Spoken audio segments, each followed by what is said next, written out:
Minhas amigas, meus amigos, muito boa noite. Que as bênçãos do nosso amado Mestre Jesus se façam por nós percebidas, porque elas são incessantes. Nós aqui, infelizmente, ainda temos dificuldade de discerni-las, nós é que ainda não conseguimos enxergar as pequenas coisas do cotidiano, a misericórdia do Pai nos amparando. Na noite de hoje, a gente vai ter a grata satisfação de conversar sobre a influência dos espíritos nas vidas dos seres humanos. Para mim é uma grata satisfação voltar a esta casa, que é uma casa histórica na cidade de Salvador, é uma casa que traz um nome de muito peso, por conta da contribuição que trouxe ao movimento espírita, daquele que dá nome à casa. Então eu fico muito feliz e muito satisfeito de poder estar aqui para conversar um bocadinho sobre essa doutrina esplêndida que regenera, que esclarece, que liberta consciências, que abre esperanças e perspectivas e que nos dá um impulso, uma inspiração, um estímulo para que a gente prossiga diante dos desafios que a vida nos dá. A gente sabe, a vida é cheia de desafios, como diz Joana de Ângeles no livro Dias Gloriosos. Não é à toa que a primeira coisa que uma pessoa faz ao nascer, ou seja, você está encarnando, a primeira coisa que você faz é chorar. É um símbolo daquilo que vem a seguir, que vem adiante. É como se o bebê, diz Joana de Ângeles, estivesse a dizer assim, cheguei, mundão de meu Deus, e eu sei que eu não vou passar por poucas e boas. Vão ser muitas e não tão boas, porque eu estou encarnado no planeta de provas e expiações. Então, nessa medida em que a gente alarga horizontes e passa a enxergar nas pequenas coisas, o presente de Deus faz uma diferença imensa. Só que muita gente, às vezes, pega essa fala e dá uma exagerada. Por exemplo, já imaginou que você está passando e aí cai um vaso de planta? Cai um vaso de planta do seu lado, ou então bateu em você. Ou aquela propaganda, década de 90, do casal procurando uma vaga para poder estacionar o carro na praia, que tenha um mínimo de sombra, aí em determinado momento eles acham a vaga finalmente, e aí, toque, um coco. E aí, estava escrito isso? Era para acontecer desse jeito? Os espíritos dizem que não. Os espíritos elucidam esse ponto, dizendo que não é bem assim. A gente também tem livre-arbítrio, senão a gente fica completamente aprisionado numa visão determinística do existir. Os espíritos falam para Allan Kardec, lá na questão de número 259 de O Livro dos Espíritos, eu trago a frase literal para não ser infiel na minha fala. Eles dizem assim: se ao percorreres uma rua, uma telha te cair na cabeça, não creias, melhor dizendo, que estava escrito, segundo vulgarmente se diz. Não é assim. Não é desse jeito como algumas pessoas insistem, como se fosse. Tudo está dentro de uma escrita fechada. Aí falam até aquela frase famosa árabe, maktub. Maktub significa está escrito. Não é assim exatamente. Os espíritos elucidam a Kardec que não é dessa forma. Mas os espíritos influenciam nas coisas do nosso dia a dia? Influenciam. Isso é uma questão feita por Kardec também lá em O Livro dos Espíritos, publicado em 18 de abril de 1857. Mês de abril chegando aí, a gente vai ter o aniversário da doutrina espírita, que é nessa data. É a publicação de O Livro dos Espíritos, que marca o início do espiritismo na Terra. Então, com isso, os espíritos são questionados pela equipe de Kardec, até porque não foi exatamente Kardec, foi uma equipe que quando Kardec se torna espírita, ele já tinha 50 anos. Já existiam os fenômenos mediúnicos, chamados fenômenos espíritas, já existiam antes. Ele é convidado por um amigo, resiste aí. E aí, quando ele vai, ele começa a tentar achar justificativas e explicações para os fenômenos que ele via ali. De mesa girando, vomitando no ar, de barulho, de resposta, você perguntando coisa para os espíritos e eles respondendo. Agora, médiuns adolescentes, crianças mesmo, fazendo psicografias com assuntos profundos, assuntos filosóficos extremamente profundos e incompatíveis com a faixa etária deles. Então tinha alguma coisa ali, Kardec foi tentar entender, e só depois de muito tempo é que ele se convenceu que ali se tratava de realmente fenômenos espirituais. E aí Kardec, isso tão diferente da gente, né? Qualquer coisinha a gente já acha que é espiritual. A gente, em vez de ser kardeciano, a gente precisa ter bom senso, como Kardec nos ensinou dando exemplo. A gente precisa ter mais bom senso. Qualquer coisa é obsessão. Às vezes a pessoa está com dificuldade porque não está dormindo direito, mas a gente vai dizer que na verdade é obsessão. Ou então, não, esse é um problema kármico. Muita karma nessa hora, né? Muita karma nessa hora, porque também não é assim. E aí é interessante porque às vezes a gente se utiliza de justificativas, de explicações espirituais, quando o próprio Kardec falou assim, ó, quando tiver que explicar alguma coisa, primeiro explique através das possibilidades materiais. Você esgotou todas essas possibilidades, aí você vai tentar as espirituais. Mas a gente geralmente pula, né? Vai direto para as explicações espirituais, para as coisas que vivencia. É preciso que a gente tome cuidado para não estar exagerando e fazendo bobagem, falando bobagem, inclusive não sendo devidamente kardeciano, porque Kardec, como bom senso encarnado, o tempo inteiro nos exorta, nos estimula a uma atitude de cautela, para a gente não sair por aí comendo mosca, falando bobagem e explicando o fenômeno espiritual quando não é espiritual. Já vi casos assim, da pessoa estar com uma epilepsia, tendo convulsões na casa espírita, e as pessoas dizem, não, é um espírito obsessor que está ali. Não tem um espírito obsessor nenhum. E é preciso que a gente tome muito cuidado com isso. Muito cuidado, porque a gente faz esse tipo de circunstância. E aí a gente vai lá na questão de número 525 de O Livro dos Espíritos, quando a equipe de Kardec, que eu estava explicando, né? A equipe de Kardec, por quê? Porque quando ele se torna espírita, ele recebe 50 calhamaços de entrevistas que já haviam sido feitas aos espíritos antes mesmo dele se tornar espírita. E ali ele vai organizar aquelas falas dos espíritos, daí a gente chama ele de codificador, porque ele organiza em um código. Ele pega aquela informação, organiza, coloca numa ordem determinada, comenta, e ali ele publica a primeira versão, que tinha mais ou menos metade da quantidade de questões, e na terceira edição é que Kardec vai trazer a versão que a gente conhece hoje de O Livro dos Espíritos, com 1019 questões. Então ali a gente vai ver que muitas daquelas perguntas não foram feitas por Kardec, então por isso que eu digo que é a equipe de Kardec. Pois bem, a pergunta é, a 525 diz assim, exercem os espíritos alguma influência nos acontecimentos da vida? Ao que os espíritos respondem, corretamente, pois que vos aconselham. Ou seja, eles exercem influência na medida em que eles nos trazem conselhos, seja para o bem, seja para o mal.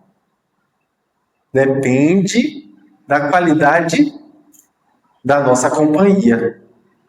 Depende de quem está ali nos aconselhando, de como nós abrimos o nosso campo vibratório para que aquele espírito em especial venha, ou aqueles, que pode ser plural, venham trazer influências para a nossa existência.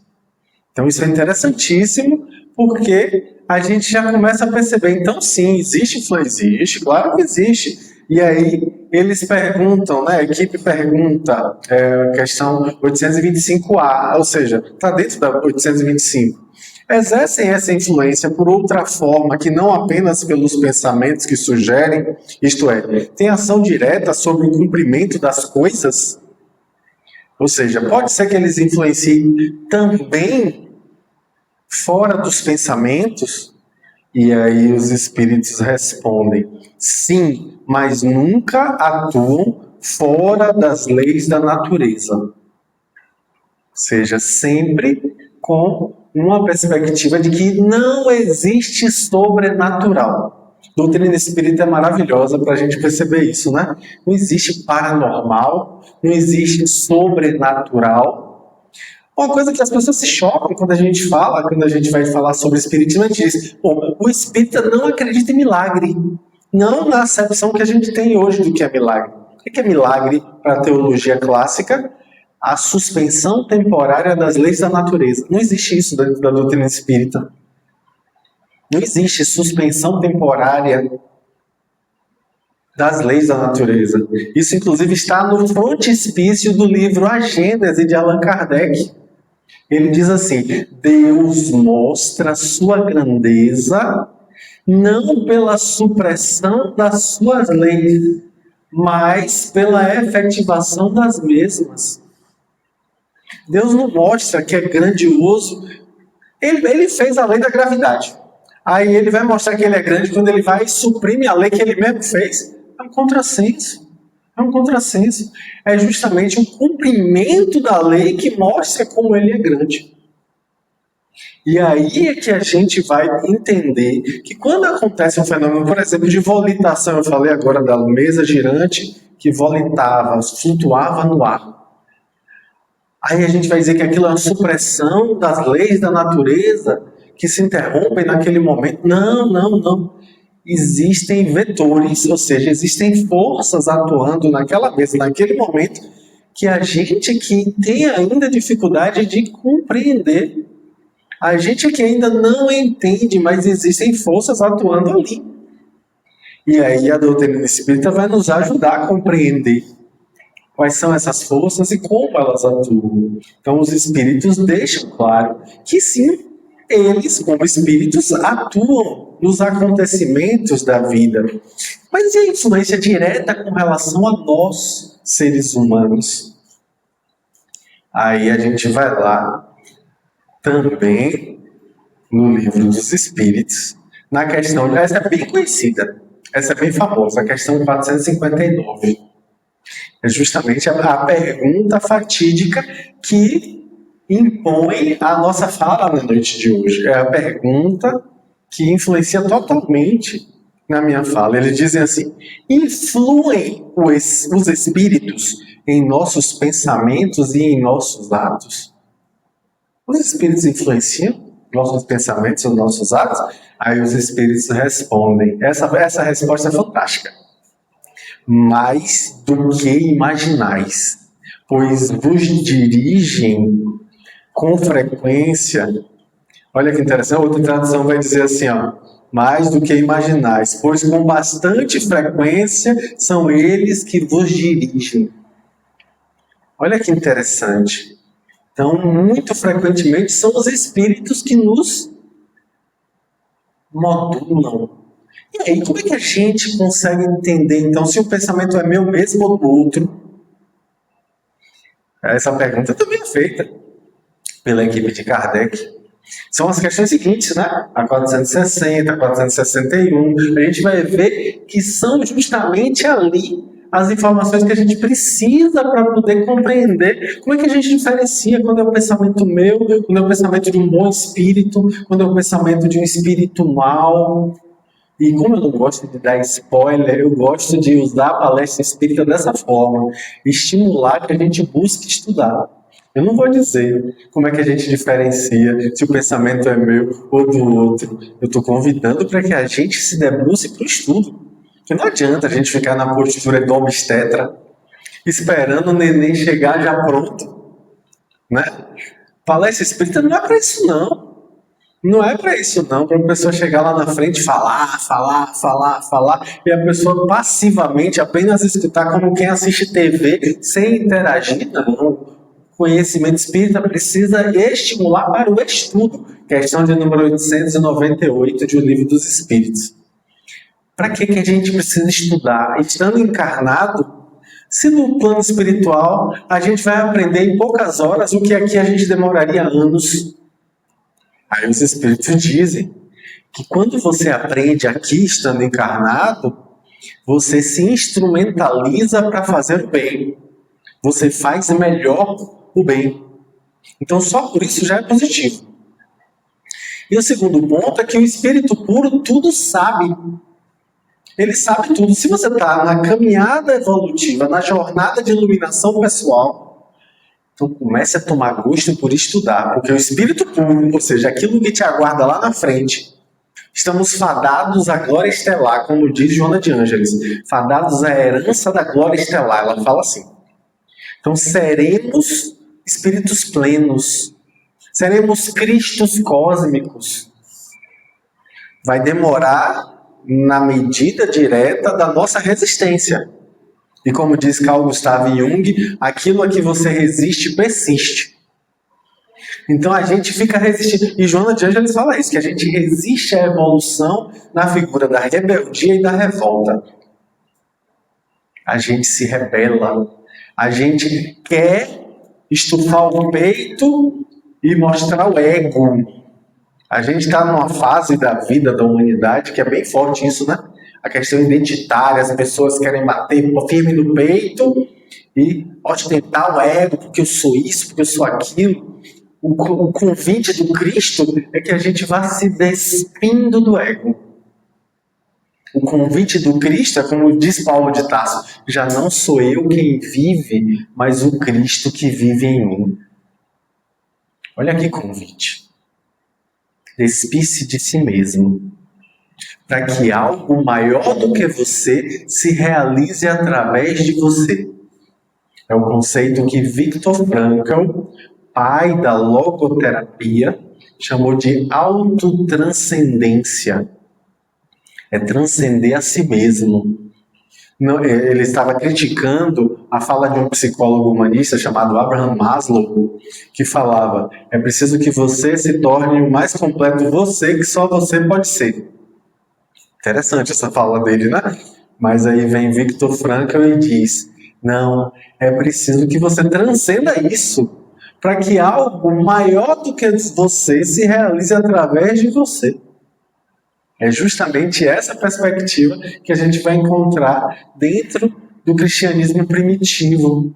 Desde a sua origem no cristianismo, a gente vai perceber que o convite é despir-se de si mesmo. Quanto mais o ego, maior sofrimento. Quanto mais ego, mais ignorância.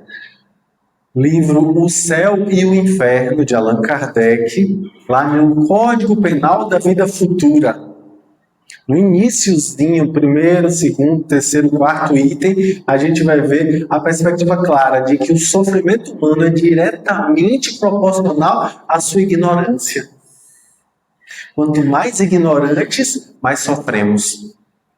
Então, na medida em que a gente se conhece com profundidade, menos a gente sofre. Só por isso já é importante a gente lembrar do amai-vos e instruí-vos, que é um dos lemas da doutrina espírita. Amai-vos e instruí-vos. Quando a gente se conhece, a gente está se instruindo a respeito de nós mesmos. Então, à medida em que a gente se conhece, questão de número 919 de O Livro dos Espíritos. Conhecer-se a si mesmo é a base para que a gente vá gradativamente evoluindo espiritualmente, reconhecendo as nossas imperfeições e crescendo com isso. Ah, Danilo, então quer dizer que eu tenho junto de mim espíritos que me influenciam o tempo todo? Sim, temos. Temos sim. Há relatos mediúnicos interessantíssimos, né? E tem espírito que fica na porta do centro. Ele não entra, não. Mas quando você sai, que retoma o mesmo padrão mental, os mesmos pensamentos que tinha lá fora, ele vai e te acompanha, vai junto com você. Pode junto. Só não entra no centro, porque aqui tem um negócio de uma luz que eles não gostam. Eles preferem permanecer lá com a perspectiva da escuridão. Então, olha que interessante para a gente pensar. Paulo, na sua carta aos Hebreus, mais especificamente no capítulo 12, versículo 1, nos explica que nós temos uma nuvem de testemunhas. Acho essa fala de Paulo interessantíssima para a nossa reflexão. Até porque Paulo tem muita moral no que fala, né? Paulo viveu a transformação crística na própria pele. Paulo, que era um ardente adversário do cristianismo, se torna um dos maiores responsáveis pela propagação desse mesmo cristianismo por conta da vivência que teve de transformação pessoal. Ele, jovem, traz terríveis agruras, terríveis problemas, terríveis complicações para os cristãos da sua época. E aí o que é que acontece? Ele se torna cristão. E aí vai ter dificuldade com os próprios cristãos, que não confiavam nele, e com os fariseus, ex-colegas dele, que também passaram a achar que ele estava maluco. Então, nessa história, ele vive na pele o despir-se de si mesmo. E vai crescendo e amadurecendo ao longo de mais de 30 anos de caminhada pessoal, para finalmente alcançar esse estado crítico, como ele vai dizer lá no fim da vida, combati o bom combate. Ou seja, o combate consigo mesmo. Conseguiu vencer-se a si mesmo.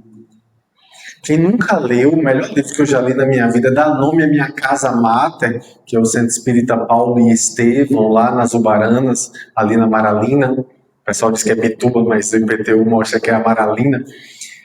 O que é que a gente vai ver? Em Paulo e Estevão está um relato. Aliás, como eu disse, né, é o melhor livro que eu já li na minha vida de longe. Comparo com tranquilidade ali a Machado de Assis, comparo a Dostoiévski, a Tolstói, a grandes autores da literatura mundial. Não deve nada a ninguém. Aquela obra é esplêndida, maravilhosa, fantástica. E eu sempre recomendo Paulo e Estevão, do Espírito Emmanuel, pela psicografia de Chico Xavier. É um livro que eu já li 6 vezes, em todas as 6 vezes, minha esposa reclamou, dizendo, não é absurdo, você vai ler de novo esse livro? Fica chorando aí, parecendo menino, velho. A gente desidrata lendo aquele livro. Extremamente tocante. No início foi difícil para mim, tá? Eu não conseguia passar da página 73, sabe Deus por quê? Tentei 4 vezes, é só um ano depois é que eu consegui ler o livro. Eu não estava entendendo direito quem é Gesiel, quem é Jochebed, quem é Abigail, cadê Paulo, cadê Estevão nessa história? Eu não sabia quem era quem ali. Então, fantástico. Recomendo muito esse livro. Ali a gente vai ver essa jornada pessoal de transformação, para chegar lá no fim da vida a gente entender a fala de Paulo aos Hebreus, dizendo que nós somos cercados por uma nuvem de testemunhas. Ele próprio, que era um grande médium, e inclusive é bom lembrar, já dando um spoiler gigante aqui, ele era médium de quem? De Estevão, o Espírito. O primeiro mártir da história do cristianismo, que ele próprio mandou matar. O próprio Paulo mandou matar, e é o próprio Estevão que vem para poder servir de médium. Olha que interessante, no plano espiritual também tem médium. Estevão era médium do Cristo. Jesus ditava a mensagem para Estevão, e Estevão ditava a mensagem para Paulo. Olha que interessante. E aí a gente vai entender aquelas cartas de Paulo às comunidades cristãs. E na carta aos Hebreus ele fala de forma muito clara que nós temos uma nuvem de testemunhas nos cercando o tempo todo. Então nessa jornada a gente amplia olhares e vai compreender. Mas não só tem gente boa querendo o nosso bem, a gente sabe que existem espíritos às vezes atrasados com dificuldades. Porque a gente desencarna, a gente não vira santo quando desencarna, não. O que é o espírito desencarnado? É uma pessoa sem o corpo. Imagine que você tira uma roupa, você continua sendo você. Você não mudou, virou um santo, virou o anjinho, aquela coisa maravilhosa. Não. Você continua sendo você com as mesmas tendências, com as mesmas predisposições, com os mesmos interesses, com as mesmas imperfeições e também com as mesmas virtudes. Você continua sendo você. Você muda a sua expressão. É aquela lei de Lavoisier que a gente aprende na escola. No universo, nada se cria, nada se perde. Tudo se transforma. Então, o que acontece com a minha personalidade? Ela não se perde. Lei científica. Ela não se perde, ela se transforma. A minha personalidade vai mostrar uma expressão diferente, já que agora não tem mais o corpo físico. O corpo volta ao ciclo natural. Mas o espírito prossegue na sua evolução espiritual. Então, nessa caminhada, a gente não muda a personalidade. Não, a gente muda a expressão dessa personalidade. E, obviamente, que as experiências que a gente tem quando desperta do outro lado são fantásticas. As experiências que a gente tem impactam bastante e a gente se transforma nisso também, mas é uma coisa gradual. Quando a gente pega um livro como Memórias de um Suicida, que conta a história de Camilo Castelo Branco, que usa o pseudônimo de Camilo Cândido Botelho, pela psicografia de Ivone Pereira, ele que havia sido um poeta português famoso, e porque estava ficando cego, não conseguia mais sustentar a própria família. Aí ele resolve se matar. Por orgulho. Por se achar um inútil. Ele estava ficando cego, ele era um inútil. E por isso ele se mata. O livro vai contar a história de como ele desperta do outro lado. Como é a jornada de tomada de consciência de que a morte não existe. Não existe morte. Aí ele vai trazer, pela psicografia de Ivone, com a orientação de Leon Denis, famoso espírita, que tinha sido recém-desencarnado quando o livro começa a ser escrito. Ele vai explicar o fenômeno da morte, em especial da morte por suicídio. Algumas pessoas ficam horrorizadas. Ah, meu Deus do céu, eu não estou pronto para ler essa... Eu não vi nada demais no livro, confesso a vocês que eu adoro aquela obra. E todo mês de setembro eu coordeno um grupo de radionovela espírita no WhatsApp. E aí, todo mês de setembro eu coloco novamente essa radionovela, que tem, eu acho que uns 40 capítulos, uns 40 episódios mais ou menos, 40 dias, por aí. E aí sempre eu coloco de novo de propósito para que a gente se lembre da experiência dele, a experiência de Camilo Cândido Botelho, que é fabulosa. Ali a gente vai entender a influência dos espíritos, a sintonia e a afinidade. São duas coisas cruciais no conhecimento espírita, para que a gente possa enfrentar em nossas vidas sintonia e afinidade. Às vezes a gente tem sintonia com as outras pessoas. A gente tem sintonia por quê? Porque vibra no mesmo tom. Está na mesma sintonia. Às vezes a gente tem afinidade. Gosta das mesmas coisas. Tem os mesmos interesses. Se você junta essas duas coisas, você tem uma vinculação espiritual. Então, isso que acontece com relação à influência dos espíritos em nossas vidas. Nós somos influenciados na medida em que a gente se permite a sintonia e a afinidade. Aí é que a gente vai perceber a qualidade das companhias espirituais que nos cercam. A gente vai valorizar E aí vai, obviamente.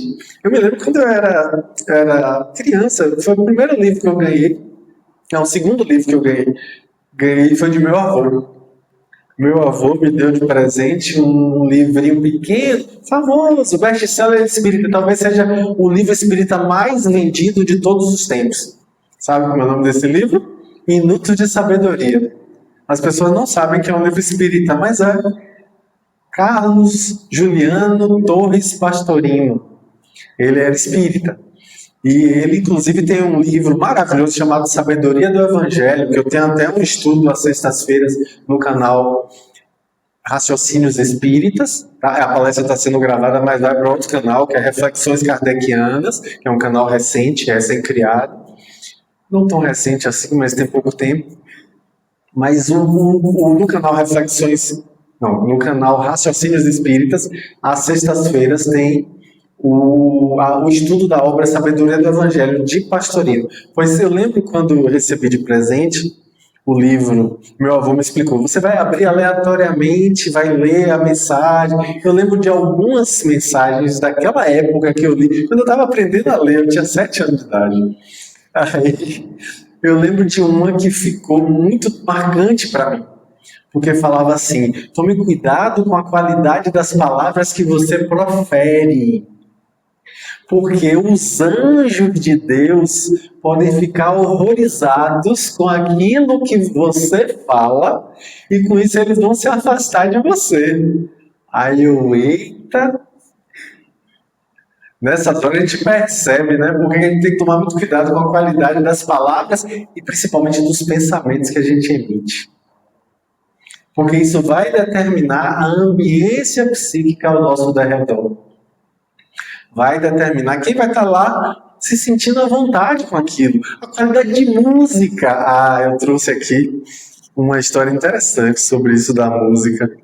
Como as coisas são impactantes, né? A gente vai lá no livro Chico Xavier, Mandato de Amor, que é de diversos autores, falando sobre a vida de Chico Xavier. Tem um capítulo chamado Influência Espiritual, quando é trazido que Chico Xavier, certa feita, foi ser visitado lá na cidade de Pedro Leopoldo por Arnaldo Rocha, um grande amigo dele. E aí, quando o Arnaldo está chegando, ele acha estranho, porque está ouvindo uma música que não era muito agradável de se escutar. E o pior, estava no volume máximo, muito alto mesmo. E aí Arnaldo Rocha olha aquilo e relata, né? Nas atividades que estávamos envolvidos em Pedro Leopoldo, encontrávamos Chico constantemente. Certa feita, após chegarmos de Belo Horizonte, e ao dirigirmos-nos até a casa do amigo, começamos a ouvir, a uns 40 metros do local, uma música terrivelmente alta, que se assemelhava em volume às dos botequins de esquina de cidades interioranas, colocadas em tom mais elevado para atrair os clientes. Qual não foi a nossa surpresa ao identificar que a música originava-se da casa de Luísa, a irmã de Chico. Logo entramos, perguntamos-lhes a razão de som tão desproporcional. Luísa rapidamente respondeu: meu caro Arnaldo, isso é coisa de Chico, e essa música vem da casa dele. Olha que interessante. Da casa dele? Ele pergunta, né? Será que seus tímpanos não doíam com a música tão alta? E a resposta não deixou esperar, né? Chico respondendo aqui já, né? Arnaldo, estávamos tentando responder uma carta de uma amiga que passa por sérias dificuldades. No entanto, 3 visitantes do mundo espiritual estavam nos pedindo para escrever. E nos impediam, com isso, de escrever a carta para a amiga que estava necessitada. Então pedimos ajuda a Emmanuel. Emmanuel, para quem não conhece, é o mentor espiritual de Chico Xavier. E aí, com isso, ele diz, recomendou-nos que colocássemos uma música bem alta, que eles não iam gostar. Dito e feito. Foi só colocar a música no nível mais elevado para que eles fugissem daqui. Aí Arnaldo Rocha diz que o episódio nos fez refletir sobre a intensidade da ação dos espíritos em nossas vidas, mostrando que existem recursos por nós desconhecidos que absorvem ou a neutralizam. A doutrina espírita nos esclarece, continua Arnaldo Rocha, que a prece é um instrumento seguro que nos tranquiliza e prepara para a intuição precisa de atitudes no bem. Olha que interessante, hein? Para a gente pensar. E aí eu lembro de ter assistido palestra de Raul Teixeira, famosíssimo médium de Niterói, que ele dizia que uma certa feita ele foi para Uberaba para encontrar Chico, e quando ele estava chegando no centro espírita que Chico trabalhava, ele tomou um susto, porque está tocando uma música popular, um chorinho, umas músicas assim, que ele, gente, na casa espírita, essas músicas. Aí ele chegou à casa cheia de gente.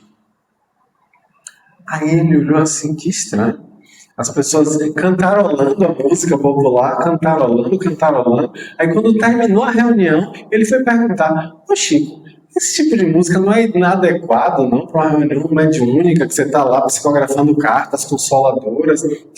Ô meu filho, disse Chico para Raul Teixeira, é o único jeito do povo manter a mente no mesmo padrão. Porque, infelizmente, a gente pede para as pessoas fazerem prece, mas cada um fica pensando uma coisa, um fica julgando a roupa do outro, o outro fica falando mal de fulana, o outro fica preocupado com a conta de luz que tem que pagar, o outro fica perguntando quanto foi essa banda que esse rapaz está aí na frente falando, o outro está ali morrendo de sono, e aí com isso não dava para poder eu manter. Então eu pedi orientação a Emmanuel sugeriu que colocasse uma música conhecida. E aí as pessoas mantinham o pensamento em uníssono. Olha que interessante isso, para a gente pensar, né? Quantas vezes a gente faz esse tipo de circunstância? A gente está com a mente longe, está aqui, mas não está aqui. Está aqui, mas está com a cabeça longe. Está em outra galáxia. Né? Às vezes acontece como aconteceu com o Divaldo Franco, eu contei isso essa semana na Fraternidade Espírita Irmã Sheila, da pessoa chegar para Divaldo e dizer: eu adorei sua palestra, Divaldo, aí Divaldo chegar e falar: é mesmo, a senhora gostou? A senhora gostou mais de qual parte? Ô, meu filho, me desculpe, mas não assisti não, é que eu estou sofrendo com uma insônia terrível, eu finalmente consegui cochilar.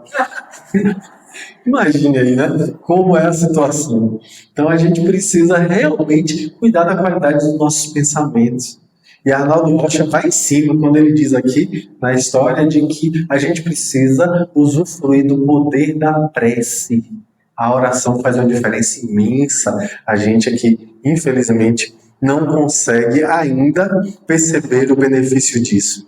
Aí eu trago aqui uma questão que é importantíssima para a gente refletir para nossas vidas, para a gente tentar entender como é que a gente pode se afastar da influência negativa dos espíritos, que às vezes nos trazem por conta de sua ignorância. Porque, como diz Jesus a Pedro, no livro Primícias do Reino, de Amélia Rodrigues, psicografia de Chico Xavier, o homem é mais ignorante do que mal. O homem é mais ignorante do que mal. Aí a gente vai ver, questão de número 469. A pergunta é a seguinte: por que meio podemos neutralizar a influência dos maus espíritos? E aí, olha aqui que os espíritos respondem para Kardec, para a equipe de Kardec: praticando o bem e pondo em Deus toda a vossa confiança. Repelireis a influência dos espíritos inferiores e aniquilareis o império que desejam ter sobre vós. Guardai-vos de atender às sugestões dos espíritos que vos suscitam maus pensamentos, que sopram a discórdia entre vós e que vos insuflam as paixões más. Desconfiai especialmente dos que vos exaltam o orgulho. Opa! Pois que esses vos assaltam pelo lado fraco. Essa a razão porque Jesus, na oração dominical, nos ensinou a dizer: Senhor, não nos deixes cair em tentação, mas livra-nos do mal. Olha aqui os espíritos falando aqui, né? Para Kardec e sua equipe. Eu lembro quando era pequeno, eu ficava com medo desse malamém, né? Era terrível, o malamém. Esse malamém, como assim que malamém? É porque a gente fala na prece, né? Livre-nos do malamém. Aí eu ficava com medo do malamém, né? Na verdade, a gente não percebe que o mal está em nós. Está em nós. Livre-nos do mal com L, não é com U. Não é o mal externo, é o mal interno. É a ignorância. É a dificuldade que a gente ainda traz, é a imperfeição. Porque o mal externo só é um reflexo do mal interno. Não vem nenhum mal, senão refletindo o mal que a gente ainda carrega no nosso coração. Né? Como eu sempre falo, eu falo muito nas palestras, né? Que eu não tenho problemas. Alguém aqui tem problemas? Tem? Não tem um problema não, gente. O povo ri, brinca, fica achando graça dessa fala, mas é verdade. Doutrina espírita me ensina que eu não tenho problemas. Eu sou o problema. Receba na caixa do catarro. Receba essa galinha pulando aí, hein? Bateu, doeu, leve para casa que é seu. Eu não tenho problemas, eu sou o problema. E todo problema que se acerca de mim é reflexo do meu problema íntimo. E se a doutrina espírita me ensina que eu sou o problema, ela também me ensina que eu sou a solução. Está em mim a solução. É Jesus que diz: o reino dos céus está dentro de vós. Buscai, em primeiro lugar, o reino dos céus e tudo mais vos será dado por acréscimo. Se ele está dentro, a gente precisa buscar, e Jesus está nos convidando ao autoconhecimento. E no Pai Nosso, que a gente reza errado, a gente fala o quê? Venha a nós ao vosso reino. Não é ao vosso reino, é o vosso reino. Venha a nós o vosso reino. Está dentro. Ele precisa ser desentranhado. Nós precisamos parir o reino que está dentro. O convite para que ele seja a tônica das nossas relações. Então, com isso, a gente vai percebendo que a gente transformou a nossa ambiência no reino dos céus. Isso é a constatação do espírito evoluído. Ele é uma presença de Deus onde quer que ele esteja. Porque ele exala essa presença ao seu redor. É o famoso amar, verbo intransitivo, como diz a poetisa. Não é amar fulano, beltrano, ciclano. Não, amar. Espargir amor ao redor. Isso é o reino dos céus. Isso é a vivência do reino dos céus. Como o sol que brilha e alcança aos maus e aos bons indiferentemente, do mesmo jeito, quando a gente ama profundamente, a gente compreende verdadeiramente a amorosidade e o conceito profundo de caridade, a gente esparge amor ao redor. Então a nossa presença é a presença do Cristo. É a nossa presença ali justamente, somos médiuns do amor de Deus na Terra. Olha que convite da noite para a gente refletir, para que sejamos médiuns do amor do Cristo, onde quer que estejamos. Sejamos ali verdadeiras presenças que vão trazer para os outros aquela percepção de amorosidade, aquela perspectiva de crescimento, aquele convite à melhora, à transformação. Na medida em que a gente, com humildade, reconhece as nossas dificuldades, as nossas imperfeições, assim como também reconhece com humildade os nossos esforços. Porque, como diz Kardec em O Evangelho segundo o Espiritismo, reconhece-se o verdadeiro espírita pelo seu esforço na transformação moral, em vencer as suas más inclinações, é através desse esforço que a gente verdadeiramente está engajado no nosso projeto de evolução, no nosso crescimento espiritual. Então, com isso a gente vai percebendo que a gente vai afastar-se da influência dos espíritos maus na medida em que a gente traz para a convivência conosco os espíritos bons. Não está fazendo bem. O que é que acontece? Primeira coisa interessante a gente ver, né? Será que esses médiuns já de longa data, que têm idade longeva no movimento espírita, a gente vê muitos, né? Muito espírita antigo já no movimento, que desencarnou já bem velho. Por quê? Porque a seara é grande e são poucos os trabalhadores. Então é como se os espíritos dissessem assim, não, deixa ele mais um pouquinho aí na moratória, um pouco mais de tempo, para poder eles servirem ao bem, eles trazerem para os outros a experiência positiva, o bom exemplo, para que isso toque. Então, no momento que você se dispõe a fazer o bem, você também é beneficiado. Quando a gente acende uma chama, a gente é o primeiro a se iluminar. Quando a gente oferece flores, o perfume das flores fica nas nossas mãos. Então é preciso que a gente aprenda a perceber que a gente é inteligente fazer o bem. A psicologia positiva, corrente recente da psicologia, lá de 1998, Martin Seligman criou essa corrente, que é uma corrente da psicologia que se dispõe a estudar as virtudes do ser humano, a estudar a felicidade, a estudar coisas positivas. E aí o que é que eles percebem? Justamente que a gente, quando faz o bem, a gente está fazendo bem para si. Pessoas que são dedicadas à prática do bem têm mais saúde física, mais saúde orgânica. Olha que importante isso. Não estou nem falando da saúde emocional, estou falando só da orgânica.